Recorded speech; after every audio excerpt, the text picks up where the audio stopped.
vai, testa, erra, esteja atento ao cliente. Porque um problema que acho que foi uma coisa que ajudou a gente no sucesso, foi a gente não abrir um negócio para atender a nossa expectativa. Ah, não, Vocês foram quer respondendo a demanda dos seus clientes, a gente né? tinha uma ideia no negócio, mas não ficou preso àquela ideia de dizer assim, ah, não, meus clientes não me entendem. Nós somos um café e ele está falando que deveria ter lanche. Não, isso não tem nos cafés da Holanda. Não, peraí, é isso que o público está buscando? Faz sentido? Vamos analisar, é viável? Vamos testar e ver se realmente isso é um ou outro, ou se existe uma demanda ali para isso. Então, poder ir fazendo isso, e como eu falei, a gente chegou a ter mesa de bilhar, jukebox. Então, você foi muito mais do se adaptar do que planejar, né? Exatamente.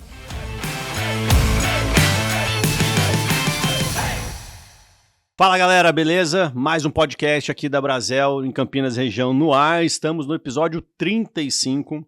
E cara, nesta Casa Bela a gente vai falar do Casa Bela e do primo do piloto, Michael Schumacher, Pablo Schumacher. Não, brincadeiras à parte, que é difícil falar o nome dele. Como que fala seu sobrenome mesmo? É Schumacher. Schumacher. O Pablo, além de ser o proprietário do Casa Bela, que começou lavando copo aos 12 anos de idade, na operação que a mãe e as tias começaram. Ele é conselheiro aqui da Brasel de Campinas, faz parte do nosso conselho. Cara, você também é líder do polo. Você está no polo... Estou no comitê gestor do Circuito das Águas. Circuito das Águas ali em Olambra. Com presidente do Contour de Olambra também, Conselho Municipal de Turismo.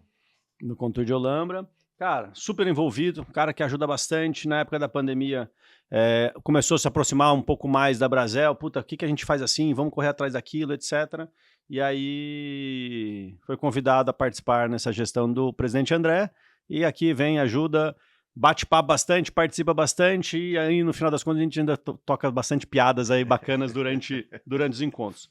Sócio gestor do Casa Bela, você formou em hotelaria e gastronomia e você também teve uma época que você foi fazer navio, né? Você não teve? Eu trabalhei em 2 navios cruzeiros, temporada Caribe e Europa. Que o pessoal fala que é uma pauleira também, né? Sim. Puta aprendizado, mas parece um glamour, parece que é glamour, mas é uma pauleira, né? É muito intenso, mas como é nosso ramo, na verdade, né? Exige bastante, mas a experiência, assim... é surreal, é incrível, legal. Vale muito a pena, como aprendizado, questão cultural também, das pessoas que a gente trabalhou. Muita gente diferente, né? Não, legal. Cara, seja bem-vindo, você já conhece a casa, mas seja bem-vindo ao podcast da Brasel aí. Muito obrigado. Pablão, vamos lá, bicho. Casa Bela. Eu lembro do Casa Bela quando eu comecei a sair com 18 anos, saía de Mojimirim e ia levar as menininhas para namorar no Casa Bela. Eu tô com 44, então já tem 26 anos que isso acontece. Conta um pouco aí como que surgiu a ideia do Casa Bela e como que surgiu você caindo lá para dentro e até hoje tocando o negócio, né? O negócio ele começou, na verdade, né? O restaurante ele veio depois. O negócio começou antes com minha mãe e algumas tias, primeiro com venda de arranjos, floricultura, depois... Para quem não sabe, Casa Bela está em Olambra, né? Não precisava falar, mas estamos numa cidade... na Cidade das Flores. Da Cidade das Flores, IDH altíssimo, puta cidade bacana. Olambra, e o melhor restaurante da cidade é o Casa Bela. A essa época, Olambra nem era município ainda, quando começou, e aí formou... então aí a loja mesmo começou a importar da Holanda, souvenir e cortinas, etc. E a loja vinha gente de fora para comprar esses produtos importados que a gente tinha ali. O Olambra estava começando a aparecer, aí sim tinha se emancipado, começando a se destacar como Cidade das Flores. E aí elas perceberam que havia ali uma necessidade de algum lugar para o pessoal comer alguma coisinha, né, um salgado, tomar um café, alguma coisa, em especial os maridos, né? Que ficava fazer esperando coisa para não ficar apressando quem estava comprando. E aí assim surgiu o Casa Bela Café, né, na época, com esse conceito inicial de então um café ao estilo europeu, uma coisa mais intimista, para servir um café e um bolo. Mas aí logo o pessoal começou a pedir, mas podia ter também um lanche natural, uma porçãozinha, e aí o cardápio foi aumentando, a demanda também foi aumentando, e aí entrou, mas podia ter também, por que que não faz um prato executivo? Colocam alguns pratos rápidos, aí a gente expandiu para uma área externa, e aí isso foi aumentando. E um dos diferenciais era o ambiente, né, tanto a arquitetura, que a gente fez a primeira Tá. fachada típica holandesa de Não Holanda. era, a fachada não era já com os telhadinhos, tudo que hoje a gente vê super holandês. No começo, vocês que montaram essa fachada, era uma fachada normal. Sim, a gente, Tá. quando abriu a loja, já abriu construindo uma fachada típica, a primeira fachada, e aí quando decidiu abrir o Casabella Café, seguiu fazendo Continuou uma reforma, coloridinho, tá. montando com o aspecto arquitetônico holandês.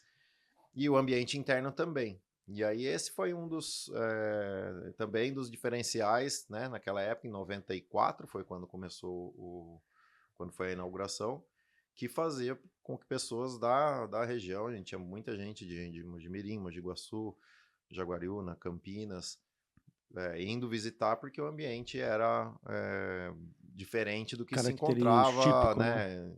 Encontrava isso mais em São Paulo, alguma coisa assim. Então esse foi, né, o porquê de começar, foi primeiro como um suporte, vamos dizer, a quem estava ali, e o enfoque foi sendo esse de celebrar a cultura holandesa, então trazer pratos e itens que remetessem à cultura, e a gente foi testando e muitas coisas, né? Então a gente teve um período que a gente importava da Holanda também, biscoitos, doces e balas, e tinha uma bomboniere lá, por quilo, para o pessoal poder comprar Comer. esses produtos da Holanda.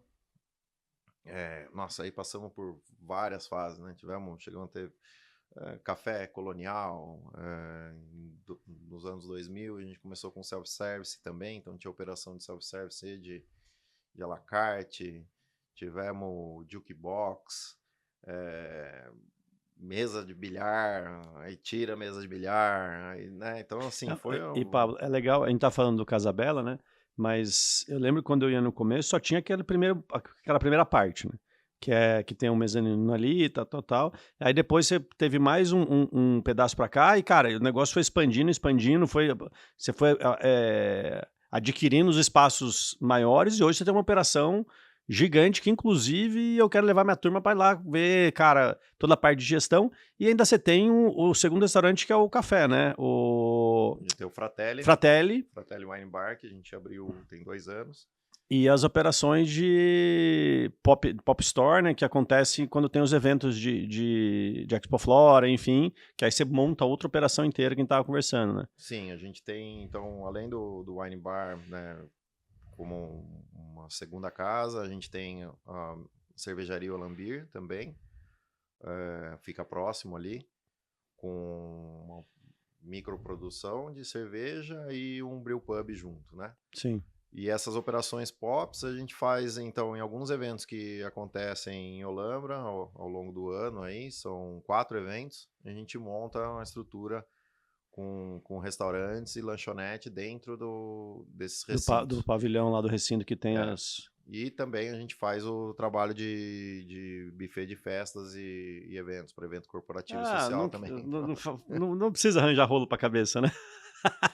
Na verdade, então, eu achava que era só Olambra. Você tem Expo Flora, tem Expo Flora, aí você falou agora Hortitec, que é um evento voltado para horticultura. Tá. Em julho vai acontecer a Inflor, que é o Encontro Nacional de Floristas, que é voltado para paisagismo, decoração e floriculturas. E depois tem o Natal, que é super famoso, aí né? Tem a Expo Flora e aí o Natal, que inicia em novembro. Esse ano nós também vamos ter em Olambra um evento que chama Conexidades, que é um evento voltado para o setor público, e vai estar acontecendo no início de agosto em Olambra. É um evento bem bacana também, de 5 dias, voltado para todos os municípios do...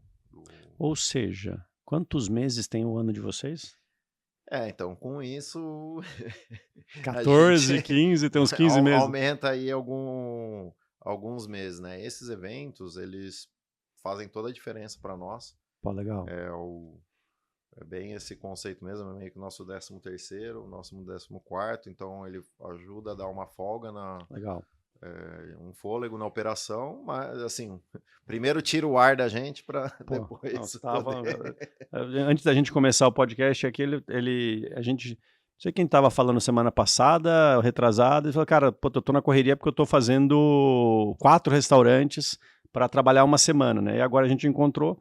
Eu falei, e aí arranjar gente? Ele, arranjar gente você tem que construir 4 restaurantes para trabalhar numa semana com gente. Então é um baita um desafio, tira o fôlego primeiro, mas, cara, bota lá o 14º na mesa, o 13º na mesa, então ajuda também, né? Sim, e, assim, a dificuldade com pessoas exige, né, de toda a nossa equipe, então o pessoal, nossa, é muito ponta firme, Legal. ajuda, vai junto com a gente para conseguir viabilizar, que não dá para fazer 100% só com pessoas novas, uma operação, né, ali de 3, 4 dias. Então a gente mescla, né, um tanto de pessoas da equipe já Que já existente estão. com freelancers que a gente tem e com novatos que vai meio na surpresa também.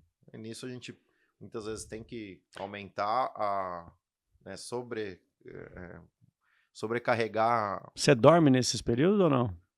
Cara, a gente dorme de canseira.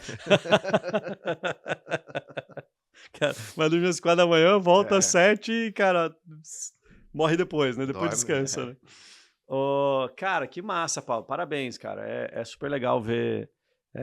Eu lembro do começo, que era só a primeira parte ali, né? Que é coisa. E um tempo atrás a gente foi fazer uma reunião do conselho de administração e aí a gente passeou um pouco lá pela tua operação, né? Então, fomos ver. Cara, tem sala de treinamento com cadeirinha tudo arrumadinho, telão.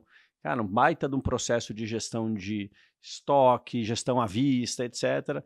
Cara, como que foi sair de um restaurante com a mãe e com a tia, que era uma loja, e, cara, hoje, puta, podemos dizer que você é uma referência em ser um proprietário, empreendedor, dono de restaurante, que, cara, tá focado em gestão, tá querendo fazer acontecer, e, cara, consegue fazer umas coisas que eu acho milagre, botar uma 4 operação de 5 dias para funcionar e funciona bem, e traz mais 1 mês, 2 meses de faturamento. E aí, como que é essa... O que mudou no Pablo do lavar copo de 12? Quando você tá hoje, fera? Hoje 41. Com 41. Bom, mudou muito, isso sem dúvida, né? Quando eu tinha 12 anos, quando eu comecei ali lavando copo, foi para juntar um trocado para poder comprar as coisas para minha bateria. Legal. Então, era puramente interesse em ter Capitalista o uma negócio. renda. Não, simplesmente precisava de uma renda. E aí, com o tempo, eu fui me interessando mais pelo negócio, e aí que eu resolvi estudar na área. Então, isso ajudou. Então, o negócio ele começou 100% na raça ali, no empreendedorismo delas, na base da tentativa e erro e ajuste. E isso está muito no nosso sangue, está na cultura de realmente fazer, né? Então, isso faz parte, na verdade. Então, muitas vezes a gente não perde tempo demais planejando os detalhes, a gente faz um planejamento inicial e começa a executar porque a gente percebeu que tudo vai mudando, né? A gente começou, a ideia era um café e se tornou um restaurante. Foi justamente fazendo esses ajustes que foi permitindo sair de 50 assentos para 400. E o que foi mudando, isso, claro, né? Então teve muito que contribuiu, foi quando eu tive fazendo hotelaria, depois a gastronomia, onde veio muito embasamento ali de práticas que eram ideais no negócio, no fluxo. Então, isso antecipou alguns aprendizados. Então, o negócio já estava rodando, mas a gente sofria com... Enfim, claro que hoje continua sofrendo também, mas ao conseguir introduzir processos, isso foi ajustando, aí veio a minha irmã, depois também veio para dentro do negócio para ajustar a parte de Legal. pessoal. Então, ela trabalhava, né, com recursos humanos numa outra empresa, ela veio para ir ajudando nessa parte de acertar o DP, ajustar o trabalho com as equipes e começar o desenvolvimento. Depois minha esposa veio trabalhar, na época ainda não era minha esposa, era minha namorada, e aí ela veio para começar a cuidar da parte de eventos, que estava se expandindo, de buffet de festas.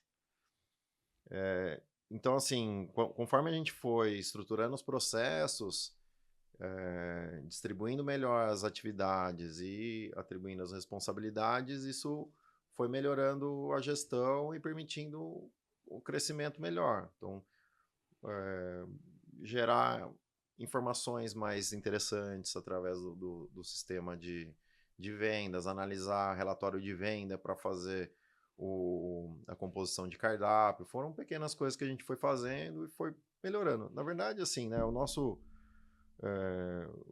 ramo de atividade, ele não é uma Não tem uma tecnologia. regra quadrada desenhada, Mas ele é também muito não é a adaptativo, né? ciência de foguete, como Sim. se diz, né? Não é uma coisa extremamente complexa. Você precisa ajustar cada um ao seu negócio, ao seu público, ao seu estilo, mas assim, ele não foge de alguns cuidados. A gente, primeiro, pessoas que a gente precisa ter ali, conseguir treinar as pessoas e para que elas saibam fazer. E isso foi das grandes mudanças, né? Foi dentro da gestão a gente trabalhar esse lado. Então, o que é fundamental é que a gente começou a enxergar que trabalhar, isso faz parte na vida de cada um, mas a gente precisava conseguir com que, de fato, as pessoas passassem a vivenciar mais o negócio e estar mais ligado ao trabalho e não com a cabeça em outro lugar.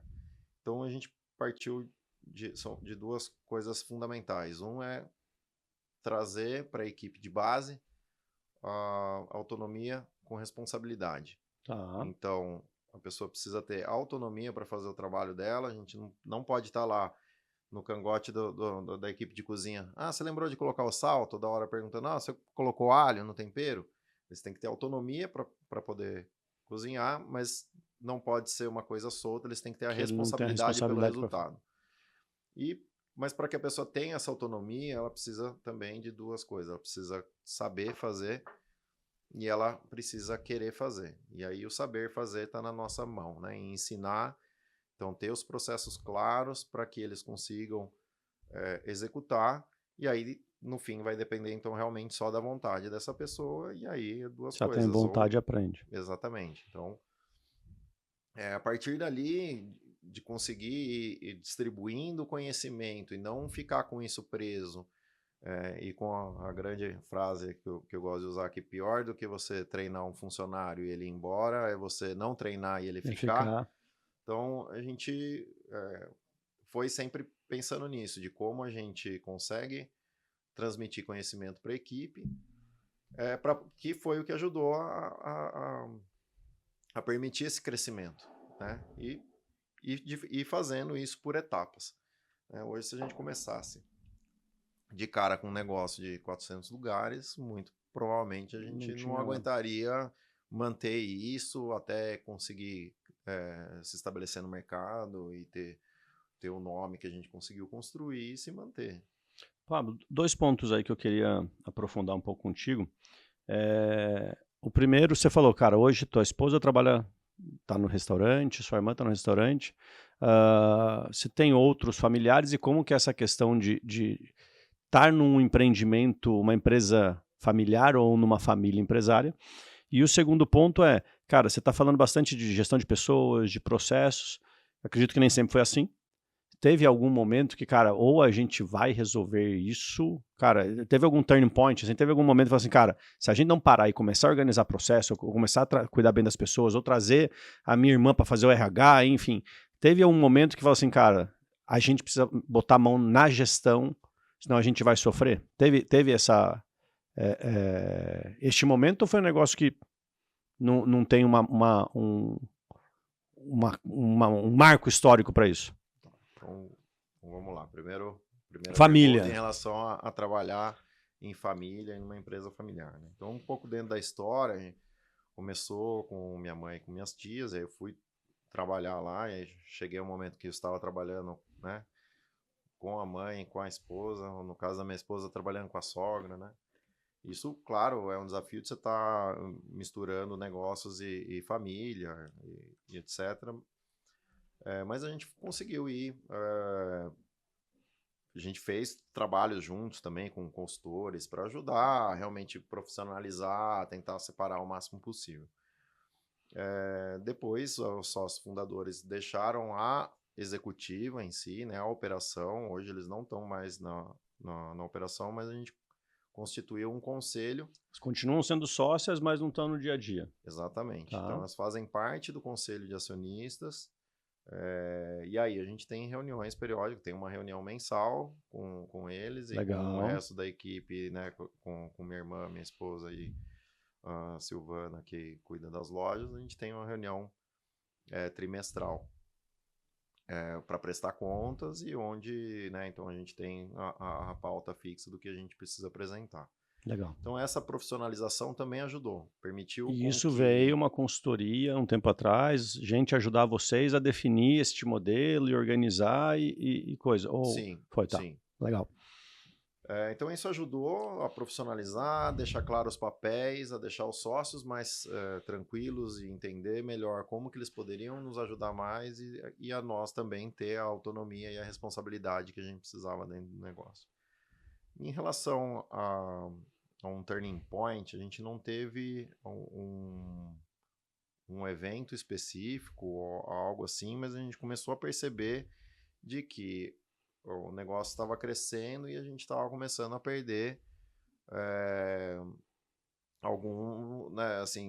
alguns controles, e de ter, peraí, será que a gente tem algum risco trabalhista aqui? Será que nós estamos conseguindo cuidar corretamente aqui? Vamos parar e estruturar melhor. Então, tudo era feito internamente, né? E muita coisa a gente continua fazendo, mas a gente precisava estruturar melhor cada setor. Então, nossa, no financeiro as coisas eram anotadas numa folhinha, depois ia para o Excel, né? Então, vamos trazer um programa para ajudar a gente a fazer essa parte financeira e etc. Com a mão de obra também era assim, né? Acompanhamento, freelancer vinha, anotava no caderninho lá, fulano veio tantos dias, assina aqui que você recebeu. Então, não, vamos mudar isso.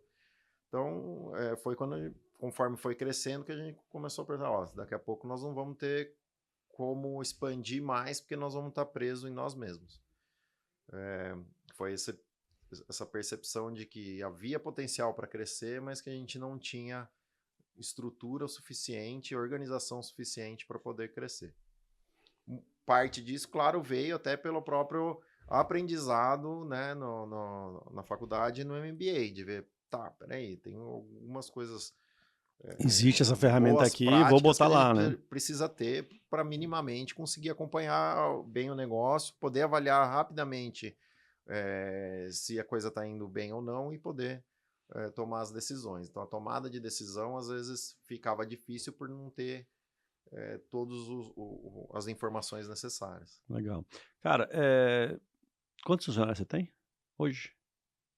Cara, hoje, em torno torno de 90 pessoas. Com os freelancers, nós vamos aí para uns 120, por aí. 120 pessoas, legal, legal. Cara, como que é relacionar com essa equipe no dia a dia? Cara, você tá todo dia falando com o primeiro layer lá, com sua irmã, com a tua esposa, ou, cara, todo dia eu bato papo com a galera de salão, eu chego na ponta, eu faço entrevista de todo mundo que entra. Como que você faz para gerenciar, no final do dia, 120 pessoas aí trabalhando dentro dos negócios? Bom, isso a gente também foi estruturando e criando, vamos dizer, uma estrutura hierárquica, mas a gente tenta ser o mais achatado possível. Eu acho que mais quanto próximo. mais camadas você tem, você vai criando muito ruído, e aí você vai perdendo o feeling do que realmente está acontecendo.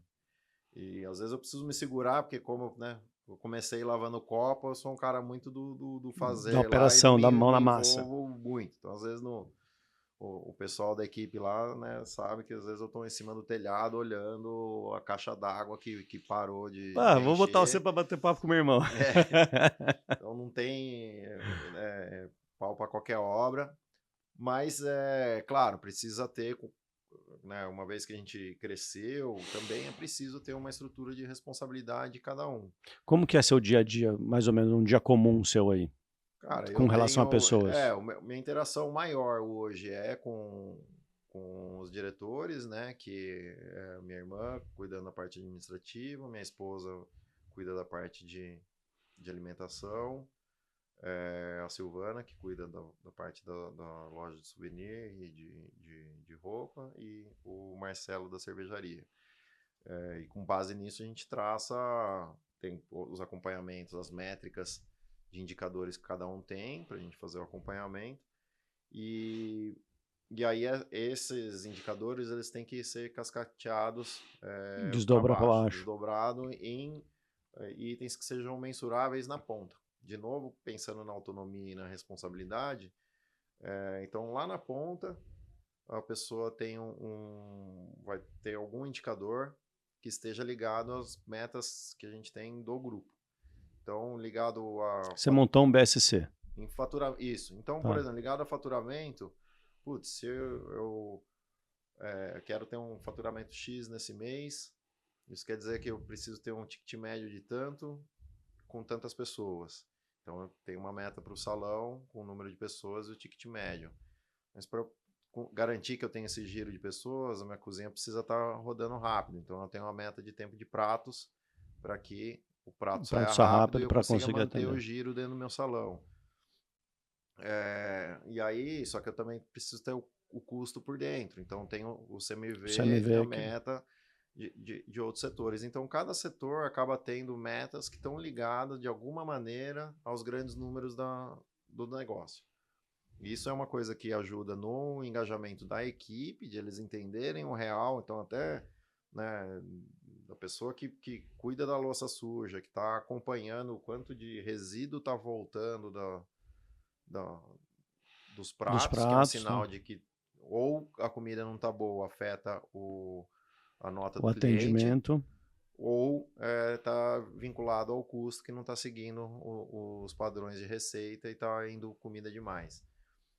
Até aos diretores que daí estão acompanhando esse número nele absoluto, né?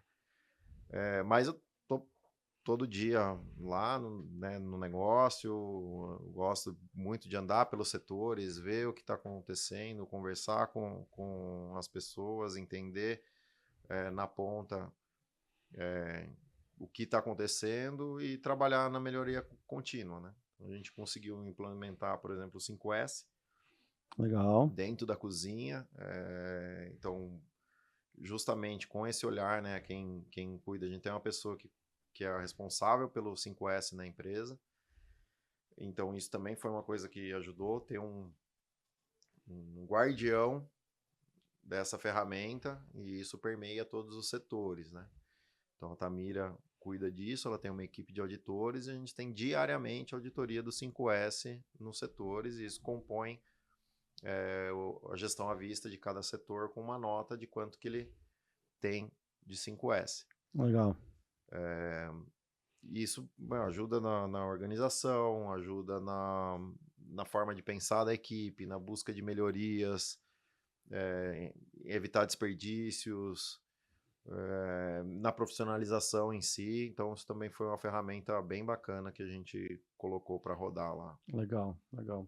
Cara, pensando um pouco aqui de visão de futuro e até para aconselhar a turma, que conselho que você dá para alguém que está querendo abrir um restaurante hoje? Bom, acho que abrir um negócio hoje é um pouco diferente de abrir quando nós começamos, né? Lições que eu vejo muito importantes que fizeram a diferença para nós foi começar pequeno, não ir Não com querer muita. já abrir 400 lugares. Exatamente, não querer abrir já muito grande. É claro, se possível, né? Não foi o nosso caso quando abriu, mas tentar aprender mais sobre o negócio antes de abrir para evitar Você surpresas. recomenda, por exemplo, fazer o que você fez, de, cara, ir para um navio, não necessariamente, mas, cara, fazer um estágio em outro lugar, trabalhar para outro restaurante, para Sem dúvida, depois vir, cara, montar o seu? sem dúvida. Ser cliente não é Não é experiência de experiência de emprego, negócio. tá? Vá, procura E tenta cozinhar fazer bem um também em estágio. casa também não é experiência de cozinha de operação, Não né? é experiência nem pela operação e nem pelo tipo de compromisso, porque gostar de cozinhar em casa Tem nada a é ver, muito, não tem nada a é ver com a muito rotina, né? bom, mas quando isso se transforma, né, na sua rotina ali, isso é outra coisa. Talvez, Verdade. se essa é a sua vontade, talvez é melhor você virar um personal chef ou algo assim para fazer eventos e tal.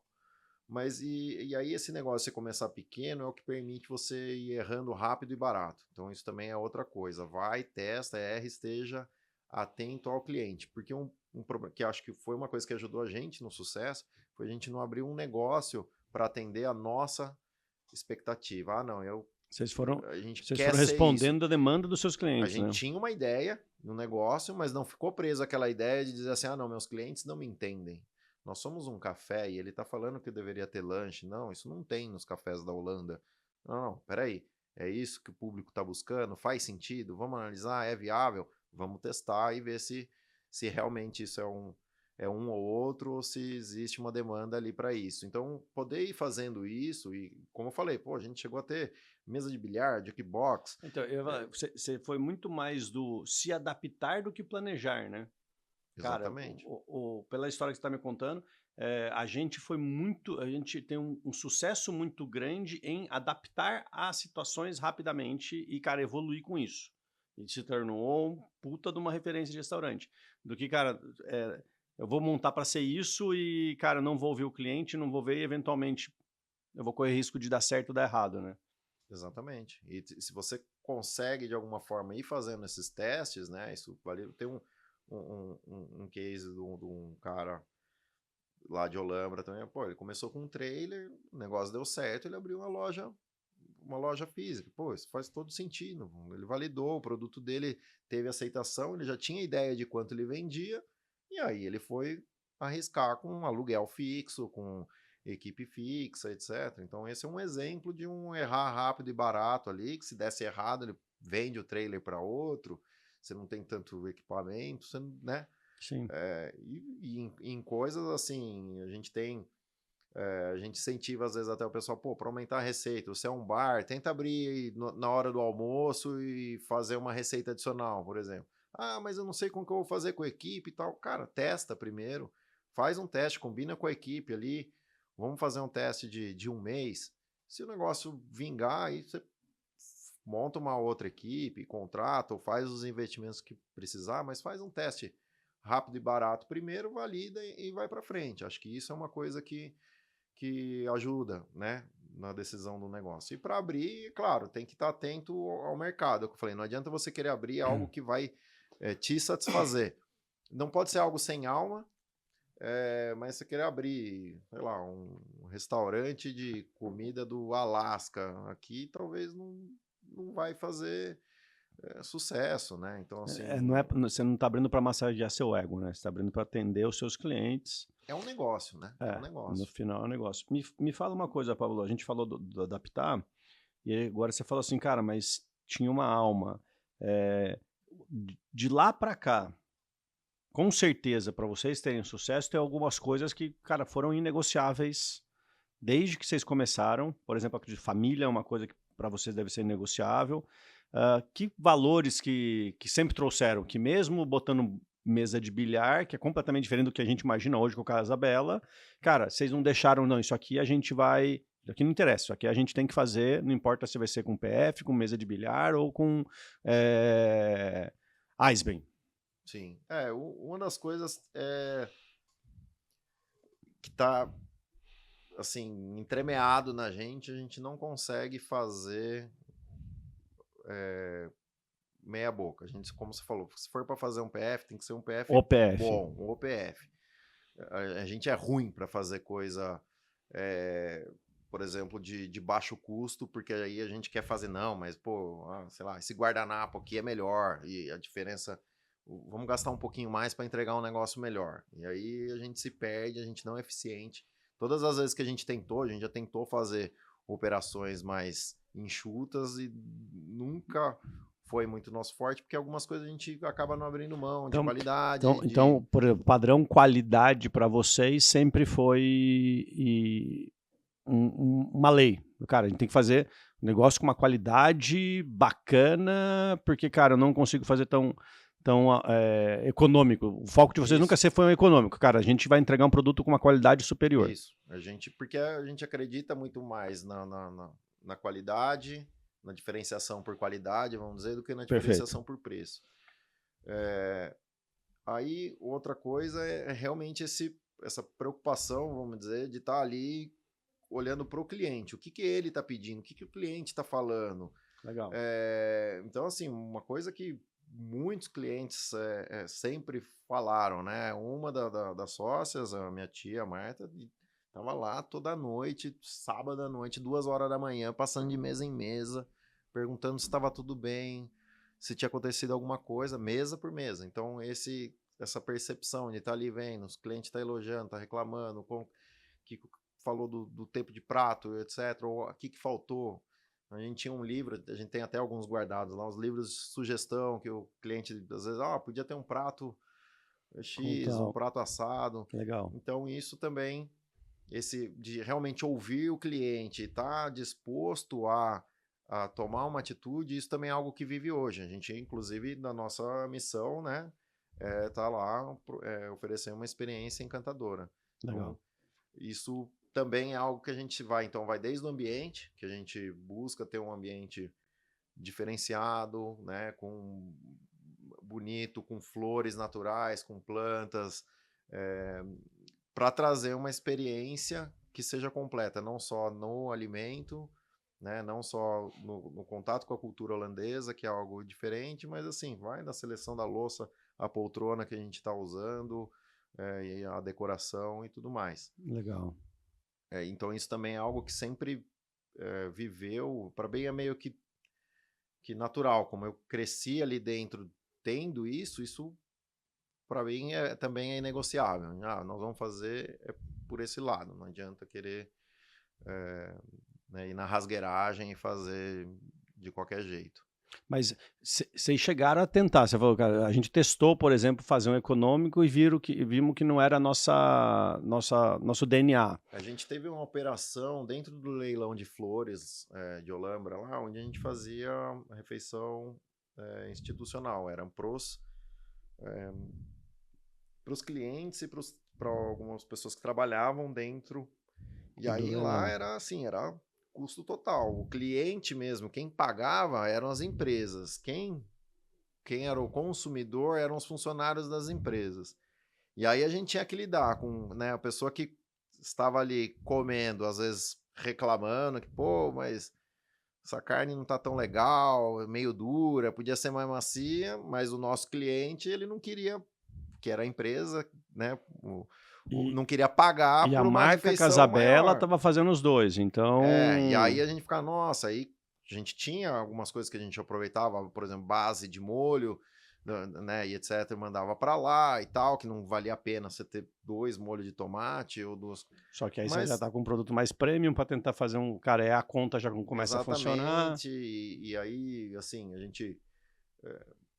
foi uma coisa que surgiu na época, a gente achou que seria uma oportunidade que poderia ir para um outro caminho, né? Criar Era uma outra unidade de negócio. Tinha uma empresa dessas grandes empresas de alimentação que atendia lá e eles na época quebraram e a gente assumiu lá e a gente achou que eventualmente poderia ter mais visitantes, vamos dizer ali, e ir mais para a linha do que a gente já fazia. Mas aí, conforme a gente começou a operar, percebeu que não, que era atender empresas. E aí isso não funcionou, assim, Entendi. começou a dar, mas agora, pô, gostaria de investir, mas não comporta, queria melhorar, mas o cliente não vai pagar, e aí a gente achou melhor parar, que não tinha a ver com o nosso DNA. Não, bacana, bacana. Pablo, perguntar para você. Hoje, setor, a gente acabou se conhecendo por causa de setor de mercado, né? Pandemia, vamos, conversa, tal, tal, tal. Como que você está vendo hoje ser empresário no setor? Não estou querendo falar de política, falando de, cara, de gestão, onde tem que focar. O cara que está vendo a gente fala assim, cara, puta, para onde que eu vou olhar? Eu vou olhar para atendimento, eu vou olhar para qualidade, eu vou olhar para as pessoas, eu vou... Cara, que você está pensando hoje? Quais são suas preocupações para o Casabela, para o Pablo, para a tua família, para passar o 2025, entrar no 2026 bem e por aí vai? Cara, para o meu negócio, o que eu estou vendo acho que todo mundo busca isso, mas é melhorar a eficiência operacional, porque a gente vai precisar, né, esse mês agora já começou meio devagar para mim, o meu melhor mês é o mês de julho, e nós começamos abaixo do esperado. Então isso é um sinal de alerta para mim. E com a alta, né, dos preços, com a pressão que a gente vem tendo, a gente não consegue repassar 100%. Então nós temos que trabalhar dentro de O casa. movimento está diminuindo e as margens estão espremendo. Exatamente. Também percebo que tem aumentado a concorrência, surgem novos negócios, e para quem está querendo começar, etc., né, a gestão profissional é fundamental. Não tem mais espaço para amadorismo. E embora alguém muito amador, a gente sabe que não vai conseguir ficar muito tempo no mercado, querendo ou não, ele também pode machucar a gente, porque você vai... Bota um cara do lado que não tem gestão, faz errado, a conta errada, atrapalha, e um dia ele vai em outro. Aí ele fecha, vem outro no lugar, né? Então esse tipo de coisa, claro, a gente tem uma marca consolidada, então acho que a preocupação é muito mais de conseguir manter essa marca consolidada. Isso é um diferencial, né, do que ter que entrar dentro do mercado. Esse ano de 2025, e eu, embora não pensando em política, mas a política faz parte, eu acho que até a gente ter eleições novamente, é um período aí de preparar, tentar fazer um caixa, evitar, pelo menos ao meu ver, investimentos grandes demais, porque ainda tem muita incerteza, né, na questão econômica. Então, assim, de como vai. Eu penso daí dentro do meu negócio quais são produtos alternativos. Então, tanto para incrementar a receita, então eu já tenho eventos, etc., mas ok, talvez tenha algum outro nicho de mercado que não está atendendo. Por exemplo, né, não trabalho com delivery. Será que vale a pena eu estudar melhor e ver esse modelo? É a hora de criar talvez uma outra marca e atender um outro segmento. Então, eu acho que esse é um momento em que faz a gente refletir sobre assim, como o que a gente vai bem, conseguir manter isso bem, mas ir buscando tentar projetar isso para o futuro, como vai. Então, eu dependo muito do turismo. Se a economia não vai bem, a tendência é que o turismo cai. Nós, todos, de maneira geral, estamos com alimentação fora do lar, que também é outra coisa que cai conforme um problema econômico. Então, mas qual é a região que você está? É uma região que tem muita empresa, eu tenho um potencial, de repente, de explorar mais ou crescer meu share na parte justamente de atendimento corporativo, de almoço executivo, etc. Então, acho que é um pouco esse lado aí de ver onde, nos próximos meses e no próximo ano, onde tem mais solidez ali para você também estar um pouquinho ali. Eu acredito que nesses momentos ter um pouco de diversificação ajuda, né? Ao contrário daquela coisa lógica de assim, cara, foca no core business, etc. Não vai também querer ter um salão de cabeleireiro e um restaurante. Mas assim, dentro do que você já faz, quais são coisas que com pouco investimento e sem sair muito do seu ramo, você consegue ter uma segunda linha ali de receita, né? Pensando, estruturando aqui na minha cabeça para ver se eu entendi, produtividade interna, ou seja, se melhorar o jeito que você faz para você conseguir extrair melhor o resultado, cara, então acertar as coisas de dentro, melhorar, ser muito efetivo em tudo que você faz. E na parte de investimento, segurar um pouco a mão, mas não perder a oportunidade de aumentar canais de receita. Então, eu não estou criando um negócio novo completamente, mas eventualmente eu estou deixando de ter um atendimento, por exemplo, que nem você falou, ter um almoço executivo mais forte, ter um delivery, ter coisas que são correlatas, que eventualmente não tem investimento grande para fazer, que pode me trazer uma fonte de receita nova e dar mais musculatura para passar por esse período. Exatamente. Legal, Sim. legal. Eu acho que é super, super salutar ter essa cabeça, né? Porque uma das coisas que aqui, tinha uma pergunta aqui que a turma monta para mim, que é, cara, que conselho que a gente dá para quem tá desanimado? E tem o perfil de dono de restaurante, de bar, né? Que é o cara que fica só reclamando. A gente conhece alguns, na minha percepção, tá legal, mas, cara, se na hora que você sentar com a tua esposa, reclama com ela, nem ela vai gostar. Muito menos teus funcionários, teus clientes, etc. Então, ou a gente vai buscar alternativas, mesmo que são em águas turbulentas, ou a gente não para nem para pensar que é alternativa e, eventualmente, acaba não tomando uma decisão ou tomando decisão errada, né? Eu acho que eu espero que isso seja um motivador, né? Mas, assim, de maneira geral, a gente tem ciclos. Você percebe que a gente passa...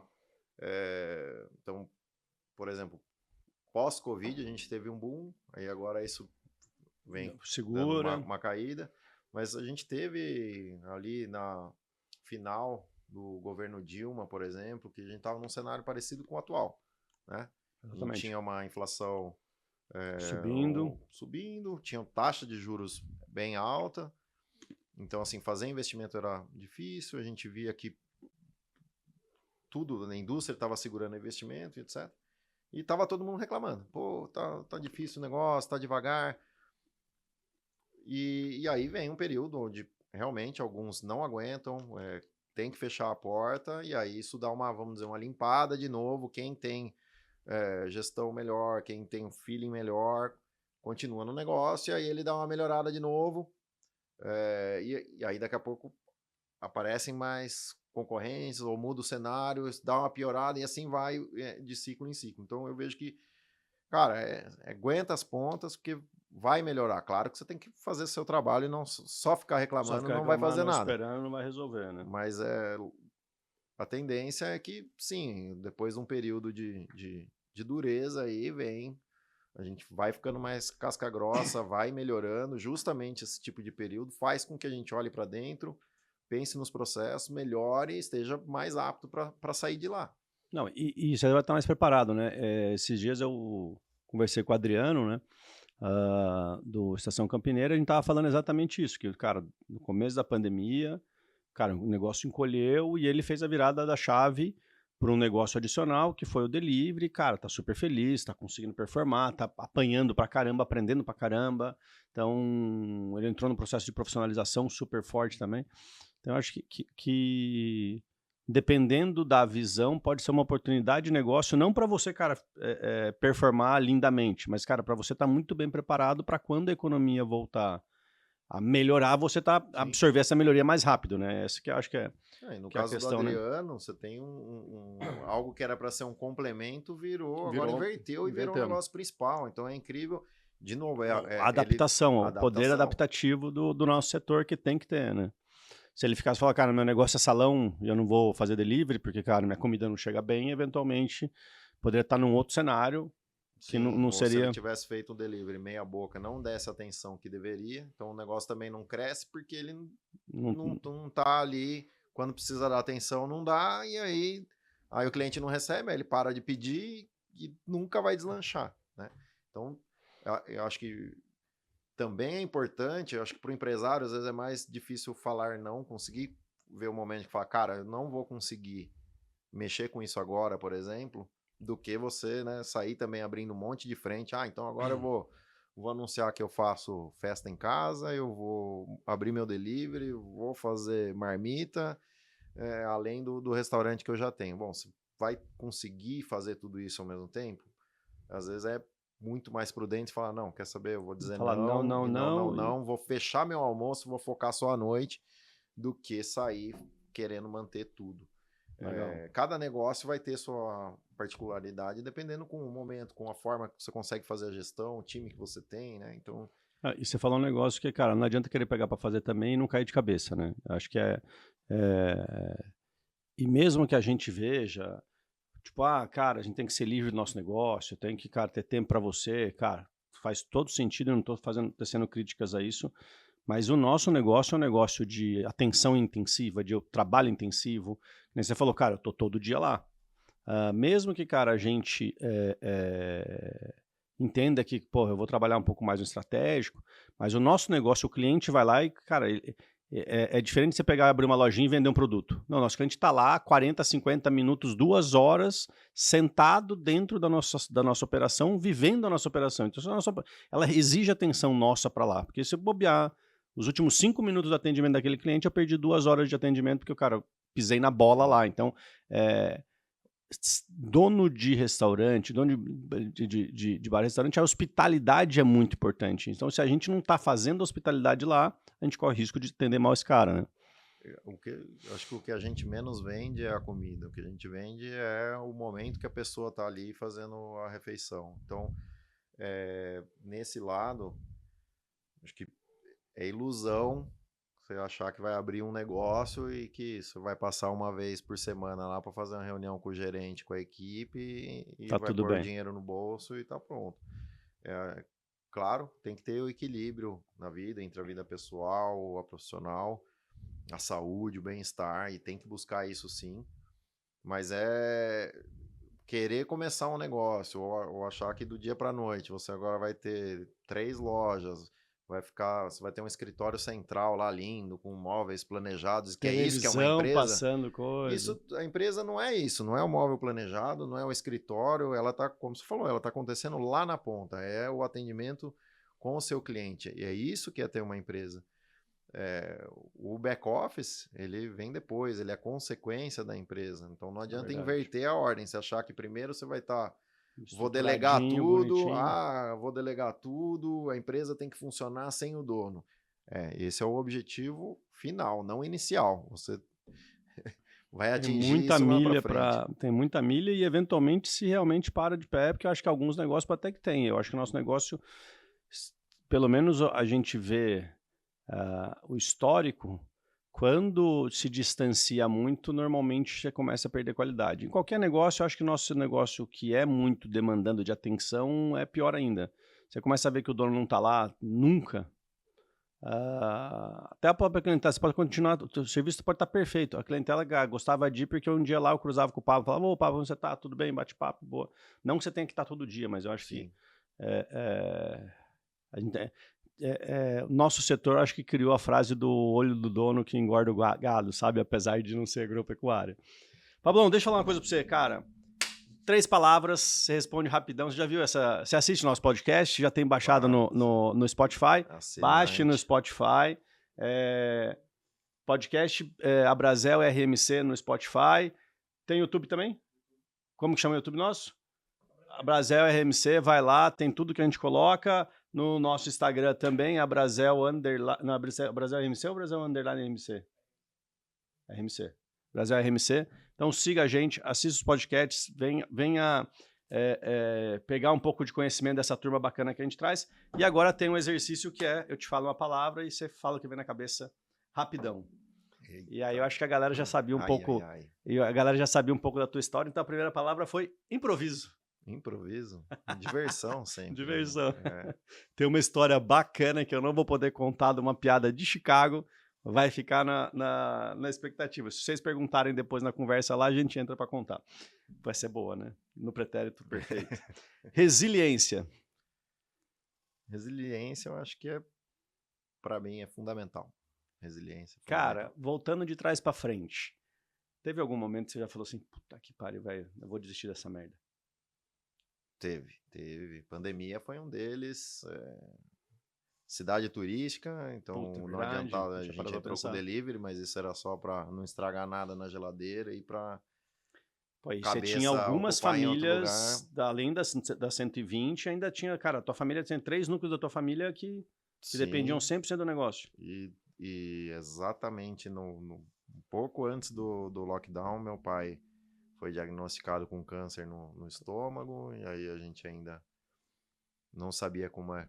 Então o médico falou, ó, nós vamos começar o tratamento, a princípio questão médica continua, e estava começando Aquele os negócio de abre, fecha, lockdown, não a pode gente ir no não sabia hospital. como é que ia ser, Nossa se ia senhora. ter, aí passou por cirurgia no meio do lockdown Porra, e velho. quimioterapia e tal, então foi bem barra, assim, com galera em casa, sem, a gente é, vinha reformando o restaurante há 4 anos, com caixa próprio, então a gente terminou em 2019, em 2020 fechou tudo. Caixa Então não tinha zerado. nada de caixa, o Perse que não Não saía saía, de jeito nenhum no começo. e aí o ajuda também de custeio, né, que a gente para folha Da que não folha de salário que saía, quando demorou pra sair. saiu não foi nada do que a gente imaginava, não pagou nem a primeira folha inteira. Então foi um período de sufoco, assim, de realmente não saber, bom, e agora, né? O que vai acontecer? Mas acho que foi o único, assim, de De realmente falar assim, realmente sentar e falar, fodeu. será que vale a pena, né? Eu acho que foi esse. Você falou que você começou com 12. Tua profissão sempre foi bar e restaurante. Sempre foi Casa Bela. Desde que você Sim. começou. Eu trabalhei em outros lugares, mas sempre na área de alimentação e logo voltei para o E sempre com a Casabela. Eu cabeça de, ia. tipo, vou voltar pra lá pra Sim, eu até, na verdade, tive uma intercorrência no meio do caminho, que quando eu voltei do navio, intercorrência é uma boa palavra. Vamos lá. eu tava com tudo programado para ir para trabalhar num hotel em West Virginia, Legal. um hotel 5 estrelas. Eu tinha um colega que estava trabalhando lá já, e aí eu tinha feito processo seletivo, tudo, já estava tudo acertado. Mas aí, na empresa, na Casa Bela, na importadora, a gente teve um problema com importações lá, que tinha uma gangue em Santos lá que falsificava guia de imposto. A gente pagou o imposto, mas o Puta, e aí o governo não governo. recebeu. E Putz. aí veio uma multa, uma paulada. E aí eu falei, bom, vou ficar aqui agora para Tem que resolver. ajudar né, minha mãe e minhas tias, e ajudar a tocar os negócios enquanto a gente se recupera disso. E ali, então mesmo com esse baque todo, não foi será que vão parar? Não, isso, vamos continuar, não deu esse pensamento, mas foi um reviravolta ali, vamos Ah, dizer, com assim, certeza. minha ideia era, assim, eventualmente voltar, mas não era já naquela Ter essa hora. fase externa É. de aprender fora e depois voltar. Não, legal. Cara, e a última palavra, tradição.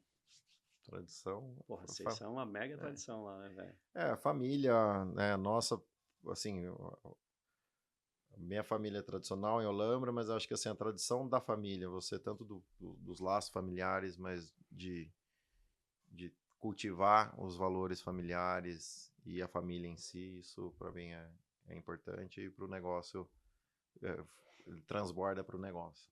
Legal, legal, maravilha. Pablo, quem não conhece o Casa Bela, fica Que é em Olambra, no Boulevard Holandês, bem no centro da cidade, na rua Dória Vasconcelos. Quem não conhece Olambra, vá a Olambra, que, cara, é uma cidade super charmosa. Um tempo atrás eu fui lá quando a gente foi fazer o convite para você vir no conselho, eu fui no Fratello, né? E aí, naquela pracinha ali, eu achei espetacular. Quem não conhece Olambra, quais são as Não, melhores épocas do ano para ir? Vamos fazer um jabá agora de Olambra, não. Casabela, Fratello. Não, Olambra, cara, a melhor época para ir é qualquer uma que você possa ficar mais de um dia ali para poder realmente aproveitar o que a cidade oferece. É uma cultura holandesa bem presente, então é uma sensação de realmente estar todo Pessoal mundo que eu conheço que educado. fala, pô, parece que eu estou em outro país, né? A Legal. gente pode andar na rua, é uma cidade para você descobrir a pé, andando pelas praças e pelas calçadas. muito bem organizada, uma cidade limpa, com vários atrativos para visitar. Não deixe de visitar o moinho, o nosso símbolo lá, que ele foi um moinho construído por um holandês, é um moinho que funciona de fato como os moinhos da Holanda, e você pode conhecer ele por Legal. dentro, ver todo o funcionamento, então é muito bacana. Além de diversos outros atrativos, né? A gente tem parques, tem coisa para fazer em casal, em família, com um idoso, então... Quem tem filhos pequenos, no Natal, cara, tem a exposição de Natal que é super legal de você levar as crianças para passar, é muito legal também. A Expo Flora, que é, cara, era balada nossa quando a gente era moleque, né? Eu não sei como que tá hoje, mas, porra, eu lembro uma vez, cara, que você chegou a fazer Imaculada em Mojimirim, não? Não. Que teve uma turma da Sim, Olambra, né? muita O gente. Denis, tem vários amigos de Olambra, e eu lembro que uma vez tinha uma gincana que tinha uma corrida de carroça. Tem a gincana de charretes em Gincana de abril, charretes. Eu lembro que eu fui participar uma vez, cara. Moleque, 14 anos de idade, 12 anos de idade. Muito legal, cara. Muito Não, legal. Olambra é uma cidade muito pequena, então a gente tem algumas coisas que é bem da nossa cultura lá. Tem os jogos entre as colônias holandesas, que cada ano é numa cidade. Ano passado foi em Olambra, esse ano vai ser em Olambra 2, Campos de Olambra, que é um distrito de Paranapanema. Aí a gente tem o Trekker Trek, é uma competição de tratores envenenados, que também é uma coisa bem diferente aí, é muito bacana, aconteceu agora no mês passado também. Mas Olambra é um encanto, acho que realmente recomendo a todos aí que visitem e, se puder, passar no Casabella ou no Fratelli, mas não é só Casabella e tem Fratelli, bastante. não. Olambra tem uma gastronomia muito rica, muito boa. Os nossos colegas lá são ótimos também no que fazem. Sim. Temos alguns outros membros associados da Brasel, de restaurantes super bacanas lá também. É uma cena gastronômica muito legal, vale a pena conhecer, passar o final de semana. Pra gente que está de Campinas, a gente meio que faz um bate-volta, mas é super legal. Vou ver se Tô ensaiando já alguns finais de semana de pegar as meninas e ir para lá, passar o dia lá contigo.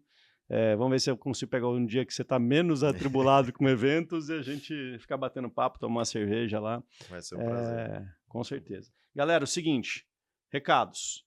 Primeiro de tudo, siga a gente nas redes sociais. Coloca aqui embaixo, eu vou fazer assim como se já desistisse. Ó, é só seguir, é só clicar aqui embaixo. Tô dando trabalho para a turma, é só clicar aqui embaixo e você vai seguir nosso podcast, seguir nosso YouTube, seguir nossos canais da Brasel. Recados. No dia 26 de agosto, a gente vai ter um encontro de negócios, o 28º encontro de negócios, vai vir a Renata Cruz. É a segunda vez que ela está vindo. Cara, trouxe muito conteúdo de gestão, ela é da Foodness, né? Ela é fundadora e gestora da Foodness, e ela, cara, vem contar como que você faz gestão, como você faz controle, e de alguns cases bem legais, inclusive nesse podcast, nesse encontro, o Pablo, a gente tá pensando em botar, por exemplo, ela fez um trabalho muito bom com o Dino, e, cara, ajustou o CMV do Dino, ajustou várias questões de controles internos. Então a ideia é a gente até botar os cases juntos para bater papo e conversar, então vai ser um encontro de negócio bem bacana. Você não precisa falar que quase todo você tá junto lá com a gente, né? E, cara, a gente vai ter no dia 25 de agosto, cara, eu conheci o Rafael saindo do encontro do Polite, tomando cerveja em São Paulo, e, cara, do nada, empresa de marketing que vai falar de branding. Cara, era de Campinas a empresa, hoje está em São Paulo, faz, cara, os melhores restaurantes de São Paulo, consegue construir marca, construir conteúdo, construir um branding legal para Fogaça, para... Quem mais? Cadê o Rafa? Tá aqui? Eu já tô até fazendo propaganda já. E aí a gente vai ter esse podcast no dia 25 de agosto com o Rafael Roque do Embrasa Marketing. Legal. Alguma outra mensagem para a turma? Se associem. Eu tava esquecendo de fazer o jabá da Brasel, pô, é verdade. Pô. Cara, e aí? Como que é? Só para matar 2 minutinhos antes de terminar. E aí, como que foi estar fora antes de ser conselheiro da Brasel? Eu sempre que você é um cara super envolvido. E agora tá dentro, vendo como que funciona a engrenagem, as dificuldades, os desafios que a gente tem aqui na liderança e gestão dessa associação. O que você conta para a turma e o que você dá de conselho para eles? Bom, a visão muda, claro, quando você está vendo por dentro do funcionamento, né? Embora eu também já tenha participado de outras associações, mas é muito trabalho, bastante intenso, e eu acho que o que me chamou a atenção é de como a Brasel tem representatividade e respeito por diversas entidades e órgãos aí, então, assim, isso nem sempre em outras coisas que eu participei, a gente conseguia ter, de fato, ser ouvido ou ser respeitado como a Brasel é. E como associado, assim, né, eu procurei a Brasel, né, um dia foi período pandemia aí, encontrei a Brasel, falei, não, quero me associar. No momento que eu estava cortando o custo, falei, não, mas esse custo a mais eu quero ter, porque vi o trabalho que vinha sendo, vi o trabalho que vinha sendo feito, e aí percebi depois de entrar que o trabalho é muito maior do que o que aparece, né? Eu A gente já ainda é estava ruim de feliz com o que contar a história, aparecia, né? mas É, legal, cara. Um prazer ter você aqui no podcast nosso, no Conselho. Pô, tem alguns convites que eu acabo por ter sido o primeiro presidente, eu acabo fazendo a maior parte dos convites, né? E, cara, foi uma grata você ter aceitado o convite de ter vindo para o Brasil, foi super grato. Gosto bastante de poder trabalhar do teu lado aí nessa nossa missão aí de ajudar o empreender, né?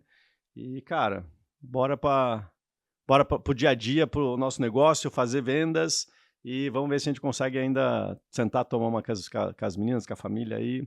Vai ser um prazeraço, cara. por favor, vou estar aguardando. Beleza. Galera, recados dados. Nosso podcast, relembrando, 28º Encontro de Negócios com a Renata Cruz, não percam. Se você não é associado da Brasel, se inscreva. Se você já faça a sua inscrição. Normalmente os encontros estão ficando lotados, então tá tendo gente que tá ficando de fora, então não perca. E no dia 25 de agosto, a gente vai estar com o próximo podcast, falando com o Rafael Roque do Embrasa Marketing. Valeu, galera. Você, dono de bar e restaurante, a Felícia Brasel, e bora voar.